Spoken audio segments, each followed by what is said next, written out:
Tonight, what I'm about to tell you is unfolding faster than headlines can keep up, and if you are here right now, you are already ahead of the global financial crowd.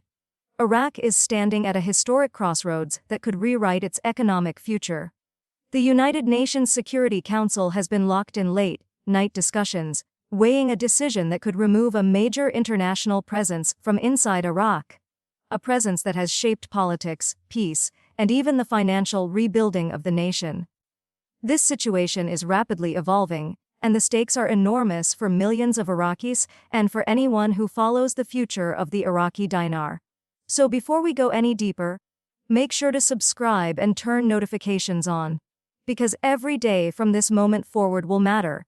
You do not want to fall behind while major shifts take place in global finance, national sovereignty, and regional influence. Stay with me to the very end, because what you learn today could change how you see Iraq's trajectory, and it could redefine expectations for the dinar's future valuation as Iraq steps into uncharted territory. The news coming out of New York is not routine and definitely not small. At a rare late-hour session, the United Nations Security Council is openly discussing whether to fully shut down the United Nations Assistance Mission for Iraq, the mission widely known as UNAMI. For years, UNAMI has acted as a stabilizing partner, a mediator, a watchdog, and a strategic advisor. It has provided political support, humanitarian insight, and international oversight during times when Iraq faced extreme pressures from terror groups, political upheavals, and economic instability. Now, the topic on the table is total withdrawal, removal of their presence, closure of their offices, and an end to support programs. Delegates in the chamber are split between confidence and caution. One side argues that Iraq has earned the right to operate without external supervision from global powers. The other side warns that pulling away too quickly could reopen old wounds and leave vulnerable communities without protection. The entire session has a different energy. Like everyone knows, they are participating in a turning point of history where one signature could shift the balance of power and the path of recovery forever. Inside the chamber, the mood feels heavy. Diplomats talk about Iraq not as a distant land, but as a test of whether peace can survive without foreign guidance. They reference improvements, stronger security, fewer large-scale attacks, a government establishing control across major cities, and leaders who appear more capable than a decade ago. They highlight that Iraq's economy is stabilizing, that its financial system is advancing, and that new reforms aim to integrate the dinar into competitive global markets. Their message is that Iraq must now stand alone, and that the time has come for international supervision to step back. According to these voices, sovereignty is only real when the training wheels are removed. They push a narrative of independence. A nation ready to rise without foreign shadows, a government prepared to make its own policies without pressure, and a financial sector able to operate with international confidence. Their arguments sound bold, strong, and rooted in hope for Iraq's next chapter as a fully empowered nation. However, resistance inside the room is just as fierce. Those opposing the closure describe Iraq's progress as real, but fragile. They remind the Council of the painful history still lingering beneath the surface. The fight against terrorism may no longer dominate the front pages, but extremist remnants and destabilizing influences still exist. They warn that political parties remain divided, sectarian tensions remain sensitive, economic gaps remain wide, and human rights issues are still unresolved. They fear that UNAMI's departure could embolden dangerous groups, silence vulnerable voices, and reduce accountability in a system still learning how to govern with fairness and transparency. They emphasize that democratic institutions are still young and that corruption pressures can easily resurface when oversight disappears. To them, this is not a time to walk away. It is a time to ensure the progress becomes permanent, especially during a moment when Iraq's financial future and dinar reforms could shape the country's stability for decades. Outside of the public speeches and formal statements, there are also quieter concerns. Some insiders believe the push to shut down UNAMI is being driven by financial deadlines, suggesting that once certain payments are completed and contracts expire, there will be no further international obligation to remain. To critics, that signals abandonment, not empowerment. Imagine decades of partnership ending with paperwork instead of celebration. Activists, citizens, and displaced families watching from afar fear what happens when those foreign observers and peacekeepers leave. They worry that without an outside shield, justice might weaken, negotiations might break down, and groups with power might pressure those without it. These fears are not fantasy, they come from lived experience. Iraqis remember what chaos looks like. They lived through nights where explosions replaced dreams, and where losing someone became heartbreakingly normal. That trauma sits close beneath the skin. A sudden withdrawal could reopen old vulnerabilities, leaving ordinary families to face consequences no one is prepared for. For many Iraqis, the foreign presence, even if controversial, represented a form of security. It was not only about soldiers or advisors, it was about accountability. It was about someone watching the watchers. It was about knowing that if decisions inside the government strayed too far, the world would see it. Removing that oversight could create a new power vacuum, and history has shown repeatedly how dangerous a power vacuum can be in the Middle East. When no one is watching, factions compete. When protection fades, fear rises. When guidance ends, miscalculation begins. The question haunting communities is simple: what happens the day after UNAMI shuts its doors? Will aid programs dry up? Will political rivalries turn aggressive? Will marginalized groups lose what little representation they fought for? These questions echo through refugee camps, families still displaced from wars, and youth who believed their future was finally becoming bright. At the same time, the possibility of a full UN exit sparks undeniable pride for many Iraqis who cherish independence. The narrative of national strength resonates deeply. The idea that Iraq has fought hard to rebuild itself, and now deserves to steer its own destiny without external influence. These citizens see the withdrawal as proof that Iraq is no longer in emergency mode. They interpret it as recognition that the state can maintain order, craft intelligent policies, and defend its people as a sovereign nation. They view it as a milestone, a sign that the last remnants of war-era intervention are finally coming to an end. In their eyes, a new chapter begins when foreign boots, foreign flags, and foreign mandates are removed, leaving Iraq to stand proudly, confidently, and fully independent under its own sky, especially on matters of economic reform and the future of the Iraqi dinar. But the world is never purely one-sided. The truth is that both hope and fear live in the hearts of Iraqis tonight. The question is not whether Iraq wants independence. Of course it does.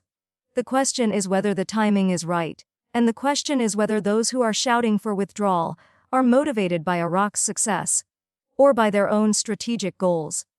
Iraq is located in a region shaped by powerful neighbors, deep alliances, and sharp geopolitical interests. Removing the UN presence changes the balance of influence overnight. Who steps in to replace that influence? Who gains more access? Who loses oversight? These are not small questions. They speak to the core of global power, and Iraq sits right in the center of it. If Iraq's progress is real, then the country could soar. If the progress is overstated, then risks could rise faster than anyone expects. So why does this matter for global finance? Why does this matter for the Iraqi dinar?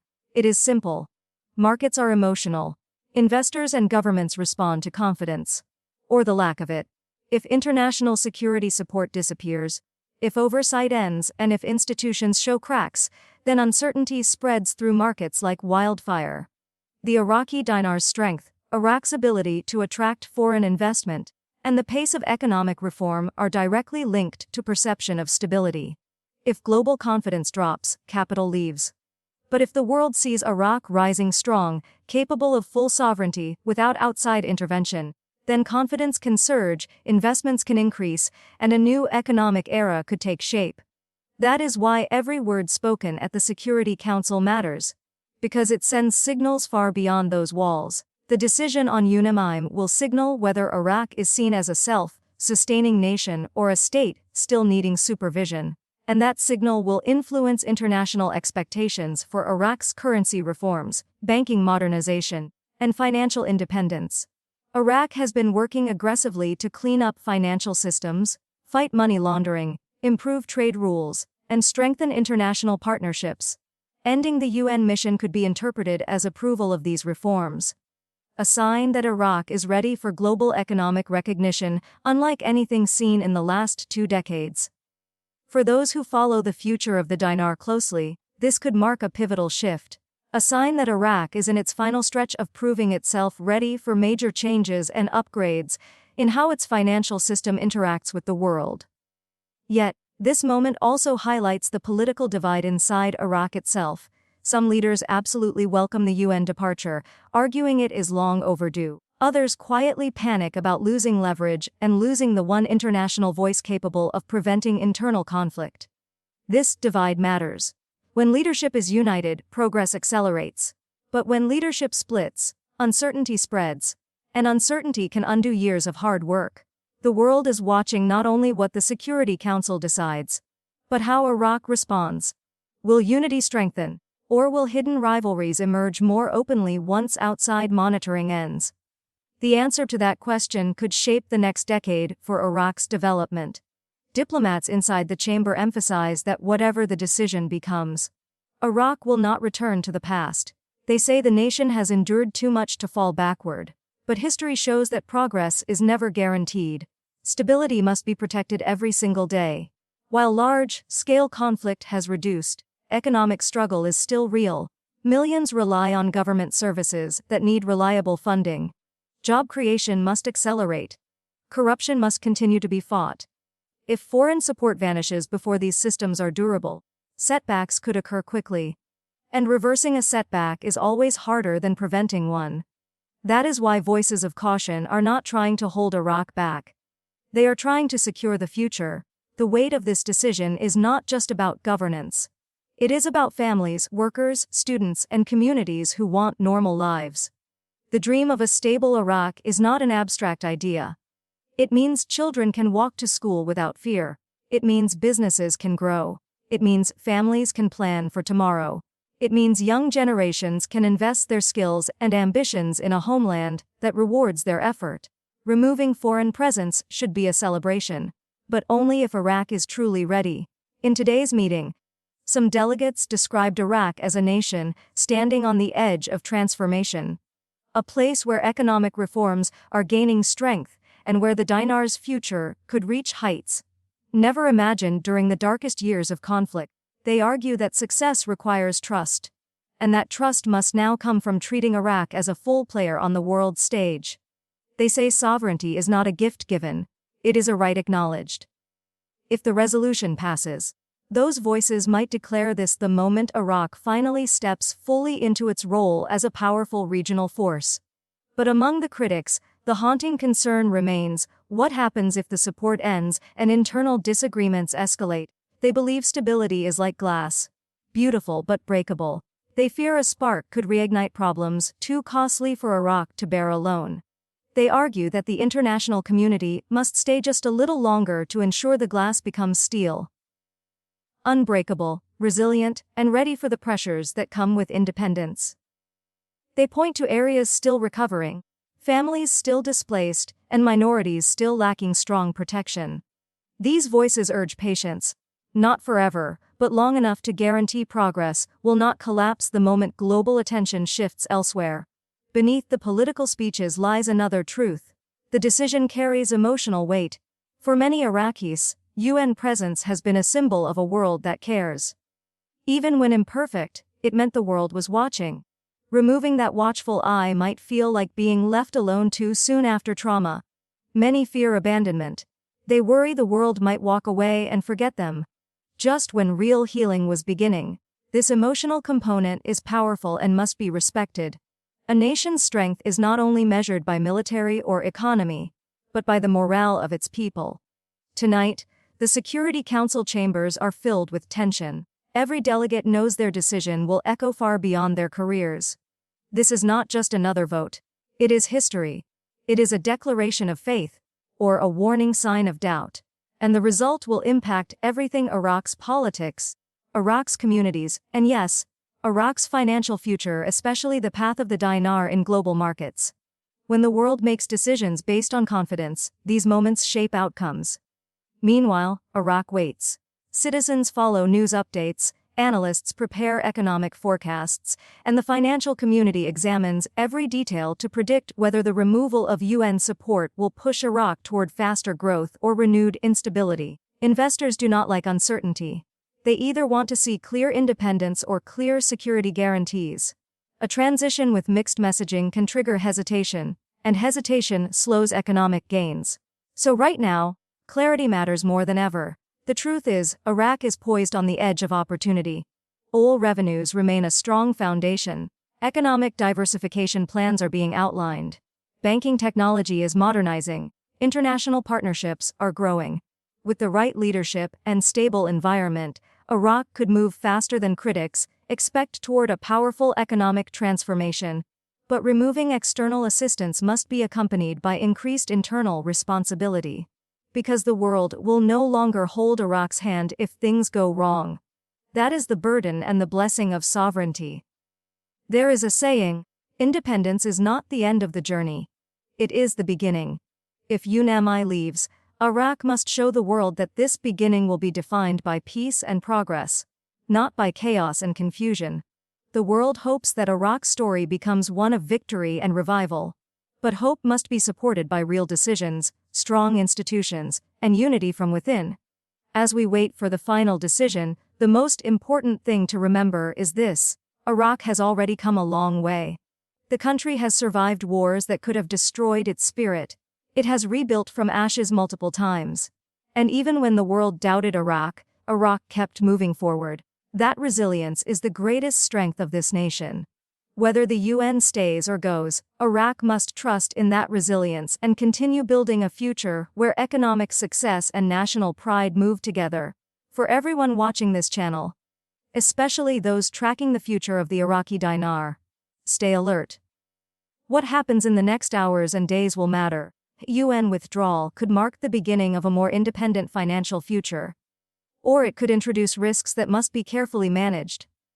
Either way, history is unfolding in real time. So make sure you are subscribed with all notifications on, because we will be following every update and giving you accurate breakdowns, expert insight, and real-time intelligence on Iraq's political and economic developments. Your support keeps this channel strong and keeps this information flowing to the community that cares most about Iraq's rise and the dinar's path forward.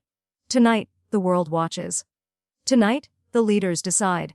And soon, the impact will arrive. Whether this is the moment Iraq steps fully into its destiny, or the moment challenges rise, will be revealed soon.